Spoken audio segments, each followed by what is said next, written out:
परियों ने पहनी पत्तों वाली ड्रेस। परीलोक में दो सहेलियां एंजल और करिश्मा रहती थी। दोनों सहेलियां बचपन से एक दूसरे के साथ रहती थी। एंजल करिश्मा दोनों सहेलियों को घूमने का बहुत शौक था, इसलिए उन्होंने सोचा था कि वो एक दिन धरती पर अच्छी जगह घूमने के लिए जाएंगी। परंतु दोनों सहेलियों को इस बात का नहीं पता था कि धरती पर ऐसी कौन सी जगह है जहां पर वो ज्यादा मजे कर सकती है।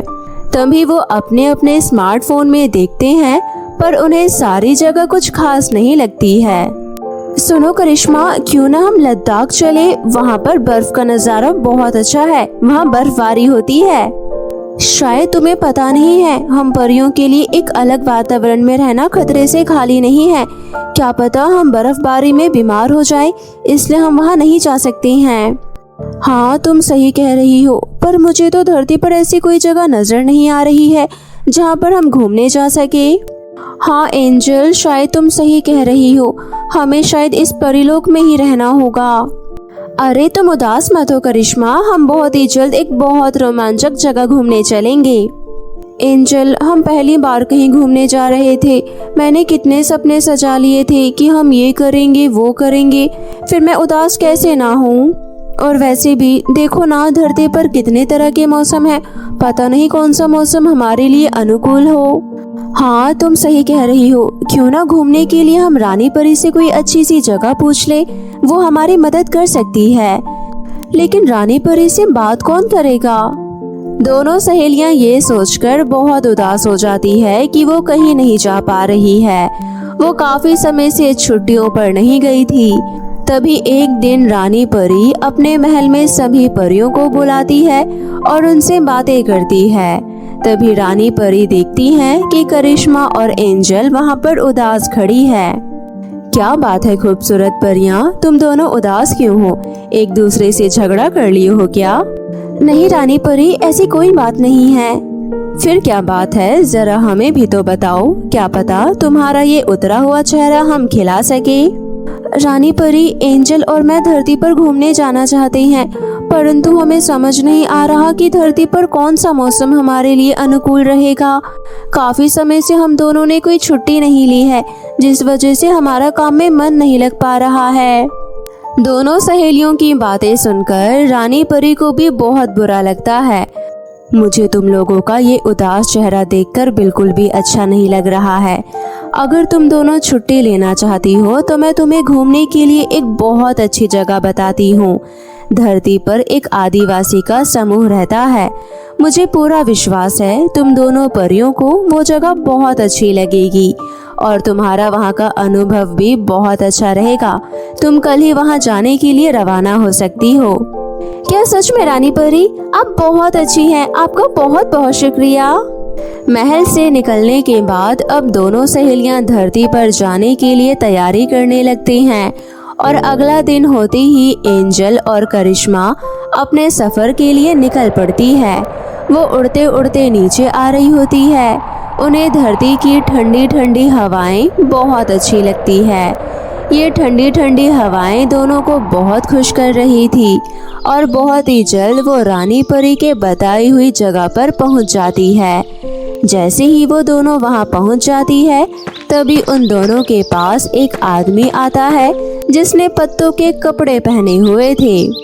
हमारे आदिवासी के समूह में आपका स्वागत है। आप कौन? लगता है आपने मुझे पहचाना नहीं है। रानी परी ने आपके आने की खबर मुझे पहले ही दे दी थी, इसलिए मैं यहाँ पर आपको लेने आ गया। दोनों परियां उस आदमी को नीचे से ऊपर तक देखती हैं और उसे देखकर हैरान हो जाती है। मेरे कपड़ों को देखकर चौंकने की कोई जरूरत नहीं है। हम एक आदिवासी हैं और हम यहाँ पर ऐसे ही कपड़े पहनते हैं, पर आपको हमसे डरने की कोई जरूरत नहीं है। हम बहुत ज्यादा प्रेम से रहने वाले हैं।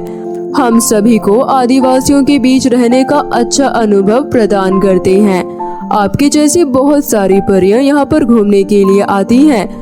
वो बहुत मौज मस्ती करती हैं और स्वादिष्ट भोजन खाती हैं और हमारे साथ मिलकर नृत्य भी करती हैं। उस आदमी को देखकर पहले दोनों परियां कुछ घबराई हुई थी, लेकिन उसकी बातें सुनने के बाद अब दोनों परियां मुस्कुराते हुए कहती हैं, देखा करिश्मा, हमें हमेशा से ही नए लोगों से मिलने का कितना शौक था और आज हम इन लोगों से मिले। हमें इनसे मिलकर बहुत अच्छा लगा। चलो उनके साथ चलते हैं। मेरा नाम विवेकानंद है, तुम मुझे विवेक बुला सकती हो। इसके बाद वो आदमी आगे आगे चलने लगता है और एंजल और करिश्मा उसके पीछे पीछे चलने लगते हैं। आगे चलने के बाद दोनों परियों को छोटे छोटे बच्चे जिन्होंने पत्तों के वस्त्र पहने हुए थे, वो उन दोनों परियों को खेलते हुए नजर आते हैं। थोड़े से आगे बढ़ने के बाद उन्होंने वहाँ पर कुछ औरतों को देखा। उन्होंने भी पत्तों से बने कपड़े पहने हुए थे और वो सब्जियां काट रही थी। कोई जंगल से लकड़ी काट रहा था तो कोई भोजन पकाने के लिए बर्तन साफ कर रहा था और कुछ औरतें अपने सर पर 3-3 मटके रखकर पानी भरकर ला रही थी। ये सब देखकर दोनों परियों को एक नया अनुभव मिलता है और उन्हें गांव जैसा महसूस होता है। दोनों परियां एक दूसरे को खुशी से देख रही थी। तभी विवेकानंद उन दोनों परियों को अपना सामान रखने के लिए एक मिट्टी के बने हुए घर में भेज देता है। दोनों परियां अपना सामान मिट्टी के बने हुए घर में रख देती हैं। मिट्टी का बना हुआ घर अंदर से बहुत ज़्यादा ठंडा था और बहुत ही अच्छी तरह से बना हुआ था। ये देखकर उन दोनों को बहुत अच्छा लगता है। अपना सामान रखने के बाद दोनों परियां झील की ओर स्नान करने जाती हैं और विवेकानंद उन्हें पत्तों से बने हुए कपड़े देता है। दोनों परियां वो पत्तों से बने हुए कपड़े पहन लेती है, जिन्हें पहनकर उन्हें बहुत अच्छा लगता है। वो कपड़े बहुत ही आरामदायक थे और उनके ऊपर अच्छे भी लग रहे थे। थोड़ा आराम करने के बाद दोनों परियां जंगल की सैर करने के लिए निकल जाती है। पूरा जंगल घूमने के बाद शाम हो जाती है और उसके बाद वो वापस अपने घर में आ जाती हैं। थोड़ी देर बाद वो आदमी आता है। आप दोनों बहुत ज्यादा थक गए होंगे और आपको अब भूख भी लग रही होगी। आप यहाँ टेबल पर बैठ जाओ, हम आपके लिए खाने का बंदोबस्त करते हैं। इसके बाद दोनों परियां खाने की टेबल पर बैठ जाती है और फिर विवेकानंद भोजन की तैयारियों में जुट जाता है। दोनों परियां वहां बैठकर देखती हैं। तभी दो आदिवासी मिलकर एक बड़ी सी कढ़ाई चूल्हे पर चढ़ा देते हैं और वो नीचे से लकड़ियां डालकर और सूखी हुई घास डालकर पत्थर से आग लगाते हैं। बाकी की औरतें कटी हुई सब्जियां लेकर कढ़ाई में डाल देती है और कढ़ाई में सब्जी डालने के बाद वो पत्थर से मसाले को कूटने लगते हैं। जब पूरी तरह से मसाले पिस जाते हैं तो वो मसाले सब्जी के अंदर डाल देते हैं। मसाले डालने के बाद वो बड़ी सी लकड़ी लेकर सब्जी को हिलाने लगते हैं। उसके बाद थोड़ी ही देर में सब्जी तैयार हो जाती है और दूसरी तरफ औरतें मिलकर बड़े से पतीले में चावल बना लेती है और कुछ लोग जंगल से लाई हुई ताजी सब्जियों को काटकर उसका सलाद बना रहे थे। उन सभी को एकजुट होकर काम करता हुआ देखकर दोनों परियों को बहुत अच्छा लगता है। देखा करिश्मा, इन सभी लोगों में कितना प्रेम है और ये कितने भाईचारे के साथ सारे काम कर रहे हैं। इसे कहते हैं खुशी से जीना, कोई भी मन में स्वार्थ ना होना। कुछ ही देर में खाना तैयार हो जाता है और सभी लोग धरती पर बैठ जाते हैं। एंजल और करिश्मा भी सभी के साथ धरती पर बैठ जाती हैं और आदिवासियों को पूजा करता हुआ देखते हुए खुद भी भोजन की पूजा करती हैं। हे वन देवता, हम आपका बहुत बहुत शुक्रिया करते हैं जो आप हमें हमेशा खाने के लिए स्वादिष्ट और पौष्टिक आहार देते हैं। आभार व्यक्त करते हैं हम आपका। एंजल और करिश्मा भी कहती हैं, आभार आभार। इसके बाद सभी लोग मिलकर खाना खाने लगते हैं। एंजल और करिश्मा जैसे ही वो खाना खाती हैं, वो भोजन उन्हें बहुत स्वादिष्ट लगता है। ऐसा भोजन उन्होंने पहले कभी नहीं खाया था। उन्होंने बहुत सारा खाना खा लिया। उनका पेट तो भर गया, परंतु उनका मन और खाने का कर रहा था। और फिर तारों की छाँव में और चांद की शीतल हवाओं में दोनों परियां आदिवासियों के साथ जमीन पर सो जाती हैं। अगले दिन सुबह हो जाती है। सुबह होते ही एंजल और करिश्मा सभी आदिवासियों को शुक्रिया करती हैं। इतनी सारी अनोखी यादों को लेकर दोनों परियां वापस परीलोक की ओर उड़ने लगती हैं। उड़ते उड़ते दोनों परियां आपस में बातें करती है। एंजल, इस बार तो मजा ही आ गया ना। एक तो इतने अच्छे लोग और इतना स्वादिष्ट खाना। वाह वाह, मजा ही आ गया। हाँ करिश्मा, तुम सही कह रही हो। मैं तो सोच रही हूँ क्यों ना हम उनकी वेबसाइट पर रेटिंग डाल दें। इसके बाद दोनों परियां अपने अपने स्मार्टफोन में वहां की वेबसाइट सर्च करती हैं, परंतु उन्हें ऐसी कोई वेबसाइट नहीं मिलती है। ये देखकर दोनों परियां चौंक जाती है। तभी करिश्मा ये तय करती है कि वो विवेकानंद की कला और स्वादिष्ट भोजन के बारे में धरती पर पूरी दुनिया को बताएंगे। इसके बाद करिश्मा अपने पूरे सफर की तस्वीर सोशल मीडिया पर अपलोड कर देती है और स्वादिष्ट भोजन का अनुभव भी सभी के साथ शेयर करती है। ये सारी पिक्चर्स और वीडियोस देखकर लोगों को बहुत अच्छा लगता है और उन्हें भी वहां जाने के लिए इच्छा पैदा होने लगती है। ऐसे करते करते आदिवासियों का वो समूह बहुत ज्यादा मशहूर हो जाता है और अब शहर के बड़े बड़े लोग वहां पर घूमने के लिए जाते हैं और वहां के स्वादिष्ट भोजन का आनंद लेते हैं। वहां जाकर वो आदिवासियों के पहनावे को भी अपनाते हैं। इसके बाद दोनों परियां मिलकर रानी परी को धन्यवाद देती हैं। रानी परी, आपका बहुत बहुत शुक्रिया। अगर आप हमें उस जगह के बारे में नहीं बताती तो शायद हम इतनी अच्छी जिंदगी और इतने स्वादिष्ट भोजन का अनुभव कभी नहीं ले पाते। आपका बहुत बहुत शुक्रिया। ये कहानी है एक सुल्तानीपुरी नामक एक गांव की, जहां पर लोगों के अंदर परियों को लेकर बहुत ही ज्यादा प्रेम भाव था। परियां गांव में आकर लोगों की मदद करती है और उन्हें आगे का रास्ता दिखाती है। इसलिए लोग परियों को छोटी मोटी खुशियां देने के लिए छोटे मोटे उत्सव मनाते हैं, जिसमें वो परियों को आमंत्रित करते हैं और उन्हें सम्मानित करते हैं। एक बहुत ही खुशी का दिन नजदीक आ रहा था जब सिंड्रेला परी का जन्म हुआ था। इसलिए सभी गांव वाले सिंड्रेला परी के जन्मदिन की तैयारियां हंसी खुशी से कर रहे होते हैं। सभी गांव वाले हर साल सिंड्रेला परी का जन्मदिन बहुत धूमधाम से मनाते हैं। सभी लोग ढोल बजाते हैं और फूलों से घर सजाते हैं। ये सारा नजारा परीलोक से सभी परियां देखती है। सिंड्रेला को ये सब देखकर बहुत ज्यादा खुशी होती है और रानी परी से जाकर कहती है, रानी परी, आप देख रही हैं ना, पृथ्वीलोक पर सभी लोग मेरे जन्मदिन की तैयारियां धूमधाम से कर रहे हैं। गांव के सभी लोग हमसे कितना प्यार करते हैं। उनका ये प्रेम मुझे बहुत अच्छा लगता है। परंतु मैं चाहती हूँ कि इस बार हम सभी परियां मिलकर मेरा जन्मदिन मनाने पृथ्वीलोक पर चले। ये तो बहुत अच्छा निर्णय है सिंड्रेला परी। सिंड्रेला परी अपना जन्मदिन मनाने के लिए धरती पर जाने के लिए तैयार होती है। सिंड्रेला परी बहुत ही खूबसूरत सा पोशाक पहन लेती है और उसके बाद अपनी सभी सहेलियों और रानी परी के साथ पृथ्वीलोक पर अपना जन्मदिन मनाने के लिए पहुंच जाती है। पृथ्वी पर पहुंचने के बाद सभी परियां धरती का नजारा देखती है। धरती बहुत सुंदर लग रही होती है। सभी जगह फूल खिले होते हैं और लोग तैयारियां कर रहे होते हैं और सभी लोग सिंड्रेला परी के जय जयकार करते हैं। इस बार सिंड्रेला परी अपना रूप बदलकर जन्मदिन मनाती है। सभी परियां अपना अपना रूप बदल लेती है और लोगों के साथ शामिल हो जाती है। तभी कुछ लोग सिंड्रेला परी की खूबसूरती को देखकर आकर्षित होते हैं। अरे देखो देखो, ये तो एकदम सिंड्रेला परी की तरह लग रही है। क्यों ना हम इसी के साथ अपना जन्मदिन पूरा करें। सुनो बेटी, तुम यही रहना।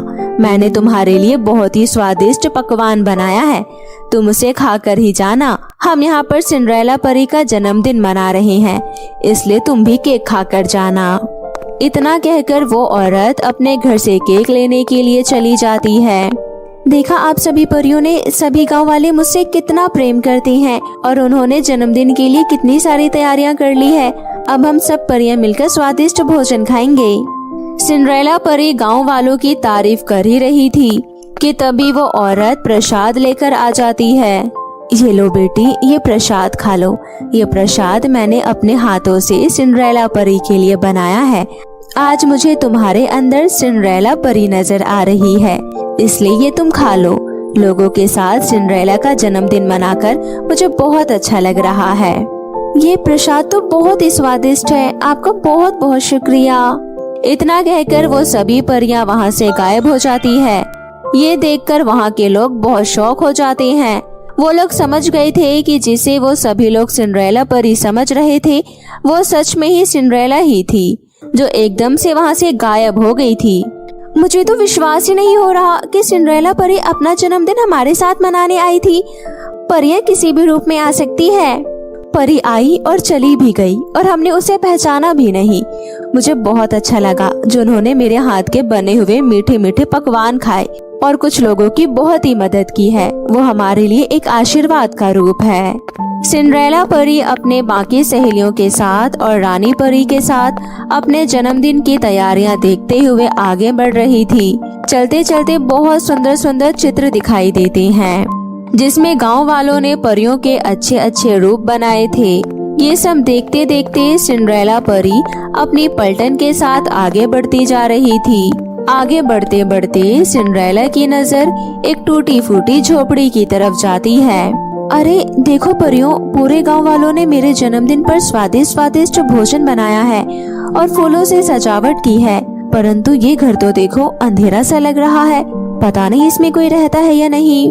सिंड्रेला परी अपने पलटन के साथ घर के नजदीक पहुंच जाती है। उस टूटी फूटी झोपड़ी के अंदर एक गरीब परिवार रहता था, जिसमें एक रामू नाम का गरीब आदमी रहता था। रामू की पत्नी थी जिसका नाम सविता था। सविता बहुत ज्यादा बीमार थी और बिस्तर पर पड़ी हुई थी। रामू की एक पुत्री भी थी। रामू ने उसका बहुत मन से सिंड्रेला नाम रखा था और आज सिंड्रेला का भी जन्मदिन था। सिंड्रेला अपने पापा से कहती है, पापा आज मेरा जन्मदिन है, क्या आप मेरा जन्मदिन नहीं मनाएंगे? आपने मेरा जन्मदिन आज तक नहीं मनाया है। बेटी, घर में कुछ भी खाने को नहीं है, मैं बहुत लाचार हो गया हूँ। देखो तुम्हारी माँ की तबीयत कितनी ज्यादा खराब है, हम उनके लिए दवाई भी नहीं ले पा रहे हैं। मेरी ये हालत देखकर कोई मुझे काम देने के लिए भी तैयार नहीं होता है। मुझे तो लगता है कि हम इस गरीबी में ही जीते रहेंगे और एक दिन ऐसे ही मर जाएंगे। ऐसा मत कहो पापा, आप जानते हैं ना, गरीबों की सभी मदद करते हैं। क्या पता कोई हमारी भी मदद कर दे, हमें धैर्य रखना होगा। बेटी, घर में थोड़े से चावल रखे हुए थे, इसलिए मैंने खिचड़ी बना दी है। चलो हम मिलकर खिचड़ी खाते हैं। अपने जन्मदिन के दिन भी सिंड्रेला को एक आम खिचड़ी खाने को मिल रही थी, परंतु सिंड्रेला को इस बात से कोई शिकायत नहीं थी। सिंड्रेला बस अपने माता पिता को खुश देखना चाहती थी, इसलिए वो कभी कोई शिकायत नहीं करती थी। वो जानती थी कि वो भी बुरे दौर से गुजर रहे हैं। ये सारी बातें परियां सुन लेती है। तभी सिंड्रेला कहती है, सुनो सहेलियों, मैं चाहती हूँ कि आज मैं अपना जन्मदिन इस परिवार के साथ मनाऊं। ये तो ठीक है सिंड्रेला, पर तुमने देखा नहीं, इनके घर पर तो कुछ भी नहीं है। अगर हम अपना जन्मदिन मनाने यहाँ पर जाएंगे तो शायद ये खिचड़ी भी इन्हें नसीब नहीं होगी। तुम चिंता मत करो और देखो मैं क्या करती हूँ। सिंड्रेला परी रूप बदलकर सिंड्रेला के घर में घुस जाती है। घर में कोई है, देखो कौन आया है। क्या तुम हमारा स्वागत नहीं करोगे? मैं जानती हूँ आज सिंड्रेला का जन्मदिन है, क्या आप हमें सिंड्रेला के जन्मदिन पर आमंत्रित नहीं करेंगे? अरे हाँ हाँ, क्यों नहीं। अरे आइए आइए, अंदर आइए। आपको कैसे पता आज मेरी बेटी का जन्मदिन है? सिंड्रेला का जन्मदिन है, इसलिए मुझे केक खाना है और मिठाइयाँ भी खानी है। और सुनो, हम सब लोग मिलकर सिंड्रेला का जन्मदिन मनाते हैं। अपने घर में आए हुए अतिथि को देखकर रामू उन्हें निराश नहीं करना चाहता था। रामू घर में बनाई हुई खिचड़ी को 3-4 कटोरियों में रख लेता है और सभी को खिला देता है। ये लीजिए, हमारे घर पर जो भी उपलब्ध है वो हमें तुम्हें खिला रहे हैं। इसी को खाइए और मेरी बेटी को आशीर्वाद दीजिए।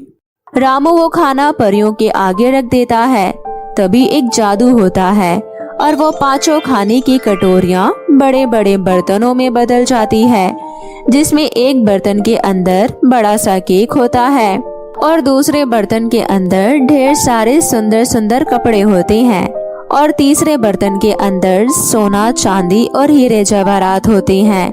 ये सारा चमत्कार देखकर रामू की आंखें खुली की खुली रह जाती है और सिंड्रेला बहुत ज्यादा खुश हो जाती है कि इस बार अपना जन्मदिन वो मना सकेगी। तभी रामू को समझ आ जाता है कि वो सभी लोग कोई मामूली लोग नहीं है, बल्कि कोई परियों का रूप है। रामू उन लोगों को धन्यवाद करता है और अपनी बेटी सिंड्रेला का जन्मदिन सिंड्रेला परी के साथ मिलकर मनाता है। सिंड्रेला अपना जन्मदिन मनाकर बहुत खुश होती है। मेरा भी नाम सिंड्रेला है और मैं जानती हूँ आज आपका भी जन्मदिन है।